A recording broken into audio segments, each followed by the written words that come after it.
She was 64. He was 26. They married after just 2 months of chatting online. Everyone called it strange, but no one called it deadly. Until the day she was found lifeless, submerged in her own bathtub. And the husband? Gone. It was supposed to be a new beginning. Margaret Hayes, a retired schoolteacher from Indiana, had just married Darren Lee, a man 38 years younger than her. They met in a Facebook grief group. Margaret had lost her husband over a decade ago. Darren said he'd lost his mother. Their connection, according to Margaret, was instant, spiritual, and healing. Most people didn't buy it. Her friends raised eyebrows. Her niece begged her to slow down.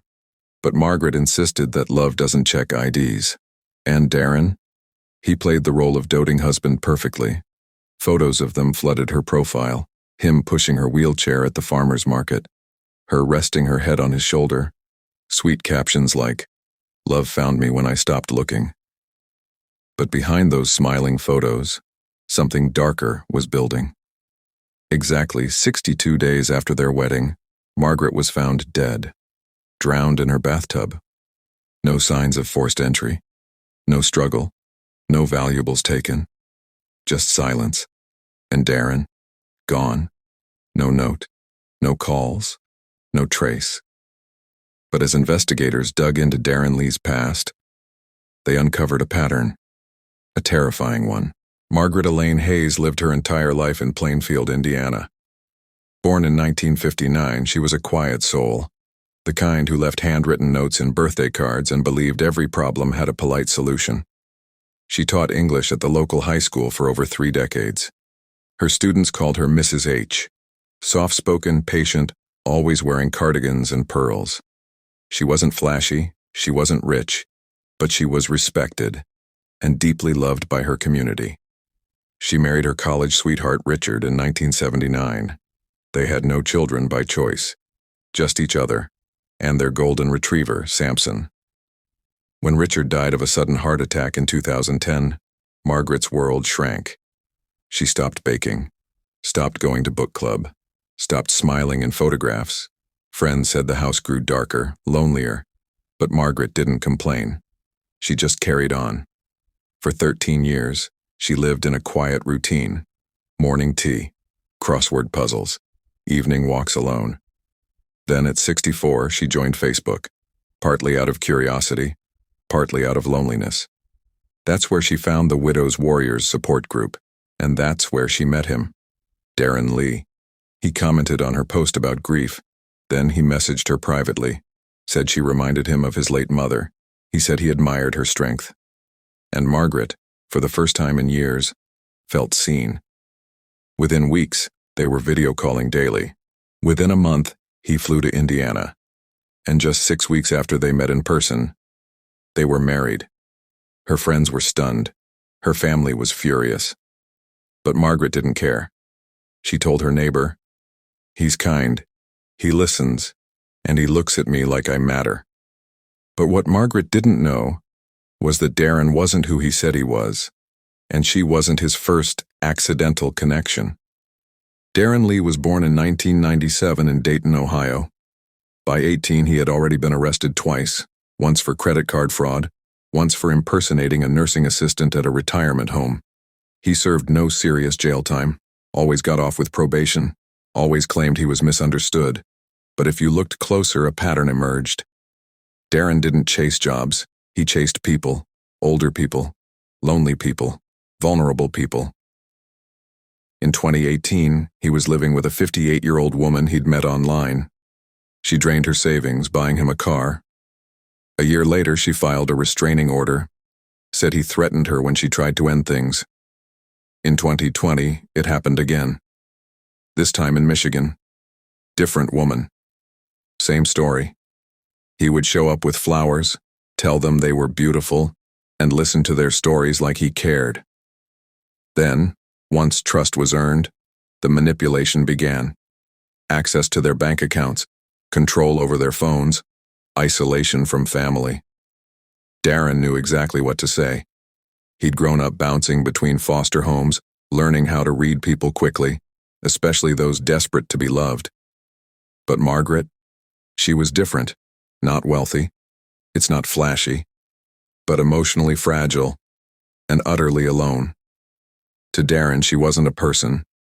She was an opportunity. He never had a job. Never paid a single bill while living with her. And within just 2 weeks of moving in, he'd convinced Margaret to rewrite her will, naming him as sole beneficiary. No one knew this yet. Not the friends who smiled awkwardly at their wedding photos. Not the pastor who officiated their quiet ceremony. Not even Margaret's own family. Darren was patient, polished, charming. But above all, he was playing the long game. Or so he thought. The weeks leading up to Margaret Hayes' death were strange and deeply unsettling in hindsight. Week 1 of marriage, Margaret posted a video of Darren cooking breakfast. He kissed her cheek. She blushed. The caption read, "I forgot what it felt like to wake up happy." Behind the scenes, though, Darren had already begun controlling her routines. He canceled her book club subscription. He told her she didn't need to bother with church anymore. He insisted she give him access to her online banking, just in case something happened. Week 3, Margaret's niece Laura came to visit. She was shocked to find Darren answering the door shirtless, drinking beer at 10 a.m. He refused to let Laura speak to Margaret alone. She later texted a friend, "Something's wrong. Aunt Em is scared of him. I can feel it." Week 4, Margaret stopped answering her phone. Friends said her texts became shorter, robotic, off. One neighbor noticed bruises on Margaret's wrist when she bent to pick up her mail. Week 5, Margaret visited her lawyer. Quiet, nervous. She asked about reversing her new will, said she was having second thoughts. The lawyer scheduled a follow-up. She never made it. Week 6, 3 days before her death, Darren was seen leaving the local Home Depot with a toolbox, rubber gloves, and a bottle of industrial-grade drain cleaner. 2 days before her death, Margaret called 911 and hung up before saying a word. The call lasted just 11 seconds. Police did a welfare check. Darren answered the door, calm, smiling, said Margaret was in the bath. The officers left. Final night, 10:42 p.m. A neighbor's outdoor camera captured Darren walking out the back door in dark clothes holding a duffel bag. He never came back. Next morning, 8:12 a.m. Margaret's body was discovered by her niece. The bathroom door was unlocked. The water was cold. Margaret was fully clothed, submerged in the tub, face down. Her wedding ring was gone. There were no signs of forced entry. There are no signs of a break-in. No, Darren. But the tub told a story, and it was darker than anyone expected. July 18th, 2023. A quiet Tuesday morning. Margaret's niece Laura hadn't heard from her aunt in 3 days. Texts had gone unanswered. Calls went straight to voicemail. It wasn't like her. Not even close. So Laura drove over. The first red flag? Samson, Margaret's aging golden retriever, was barking nonstop. He was tied up outside. Something Margaret never did. The second red flag? The side door was unlocked. Inside, the house was eerily clean. Too clean. The smell of bleach hit Laura like a wall. The windows were open and fans were on. Curtains drawn. There is no sign of Margaret in the kitchen. Not in the living room. Not upstairs. Then Laura reached the bathroom. The light was off. The door is half open, and the floor damp. She stepped in, and what she saw stopped her cold. Margaret was face down in the bathtub, fully clothed. A thin layer of water covered her body, motionless, her skin pale, her lips blue, her arms floated, weightless. No blood, no struggle, just silence, and the distant sound of Samson still barking outside. Laura screamed. Dialed 911. Paramedics arrived within minutes. Margaret was pronounced dead at 8:39 a.m. But it wasn't the body that raised suspicion, it was the details.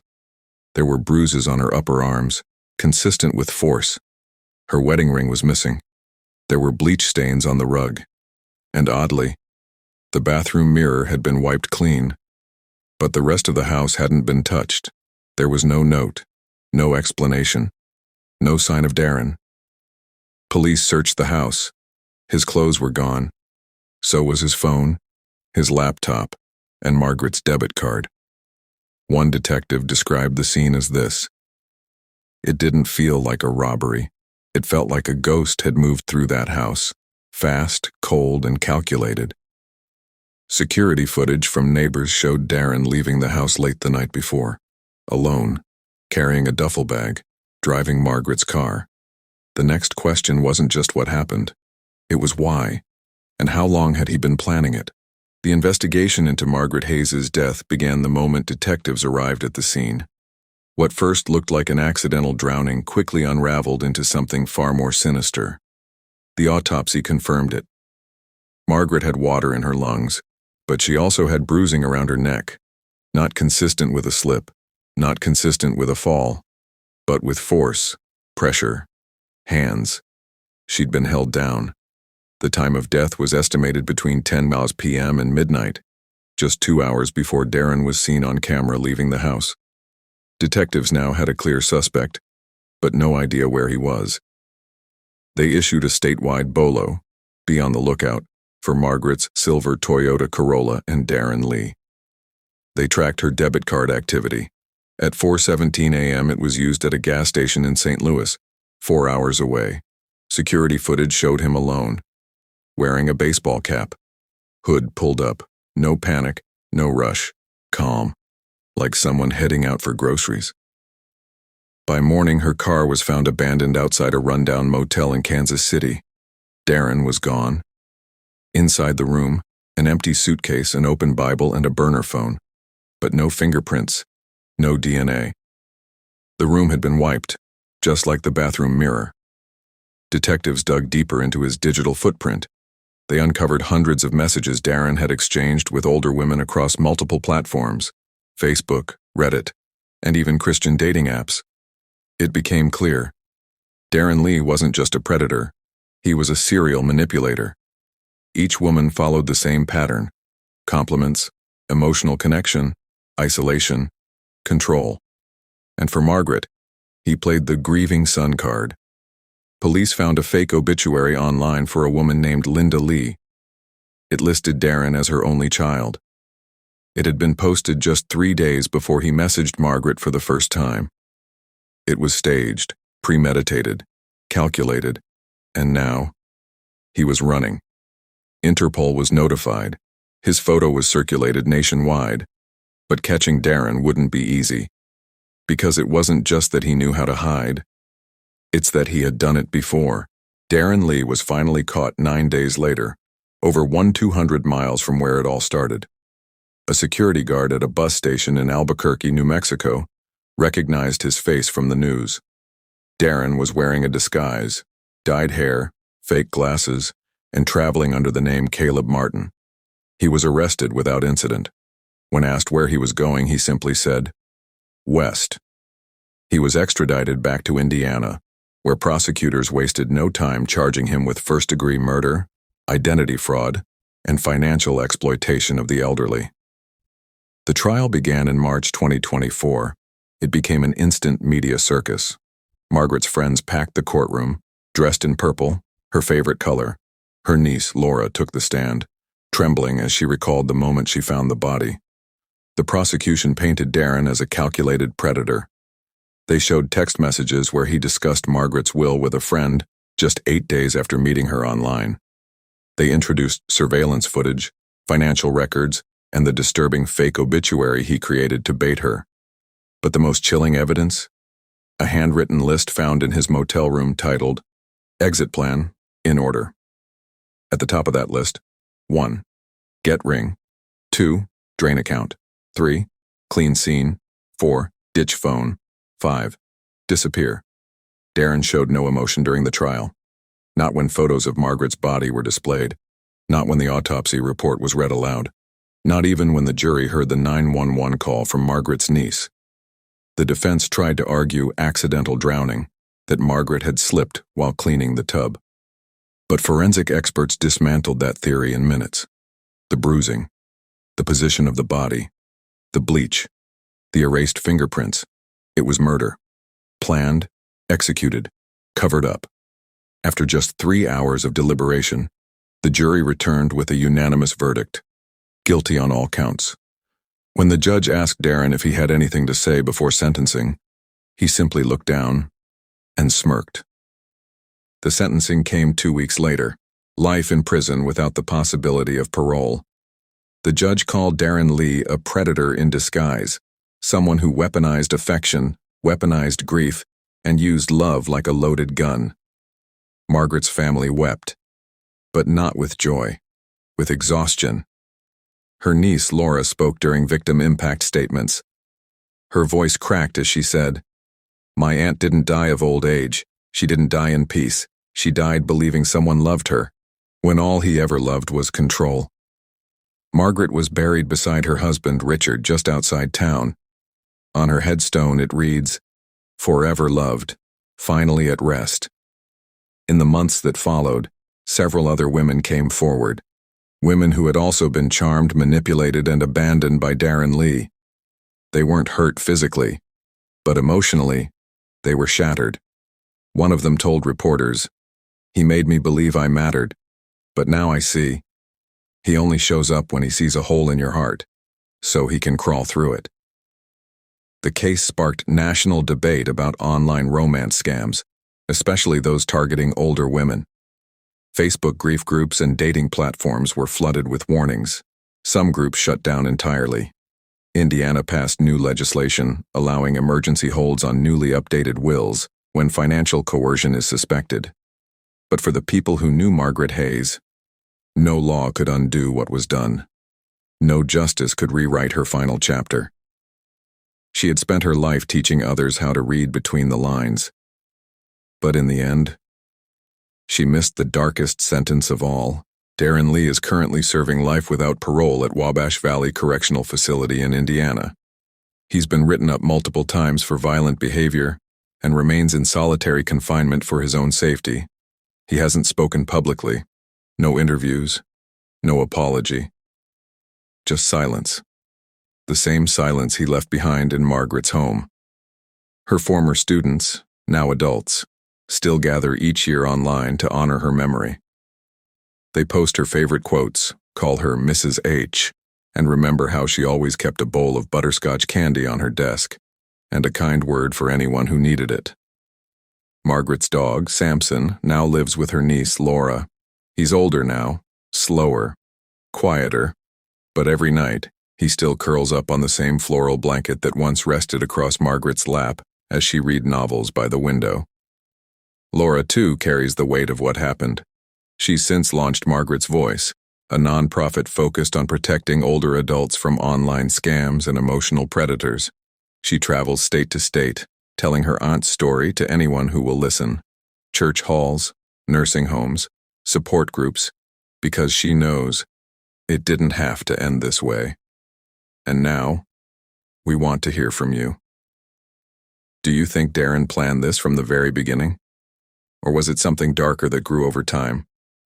Drop your thoughts in the comments. Let's talk about it. Because staying silent is exactly how people like Darren win. She wanted love. He wanted control. And in the end, only one of them got what they came for. Margaret Hayes should have grown old in peace. Instead, her name became a warning, a headline, a lesson written in pain. But maybe her story can protect someone else. So if someone comes into your life suddenly, too fast, too perfect, too intense, stop. Look closer. Ask questions. Because real love doesn't rush, and it never drowns you in silence. If this story moved you, subscribe for more real cases that reveal the dark side of human nature. And remember, trust is earned, not gifted. Stay safe. Stay sharp. You never know who's really on the other side of the screen.